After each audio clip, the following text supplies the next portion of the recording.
السلام علیکم ورحمۃ اللہ۔ آپ کا سوال یہ ہے کہ عالم کی کیا حیثیت ہے اسلام میں۔ اکثر لوگ یہ کہتے ہیں کہ اسلام کی نشانی اور اپنے گھروں کی چھتوں پہ لگاتے ہیں، تو اس طرح کی قرآن و حدیث میں کوئی حدیث نہیں ہے، نہ کوئی قرآن کی آیت ہے کہ یہ اسلام کی نشانی ہے۔ اسلام کی کوئی نشانی نہیں ہے تو یہ اہل بدعت میں سے کسی نے اس کو ایجاد کیا ہے، تو بعض اس کو لوہے کا وہ پنجہ سا بنا کے اس سے 5 تن پاک ثابت کرنا چاہتے ہیں۔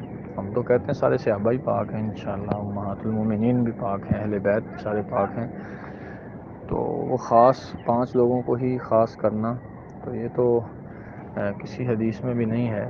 ہاں یہ کہا جا سکتا ہے کہ اہل بیت میں جو لوگ شامل ہیں تو ان کی ایک الگ فضیلت ہے، تو فضیلتیں تو الگ ہو سکتی ہیں، لیکن اس طرح علم لٹکا لینا تو یہ اہل بدعت کی نشانی ہے، اور ایک خاص فرقے اور خاص گروہ کی یہ نشانی ہے۔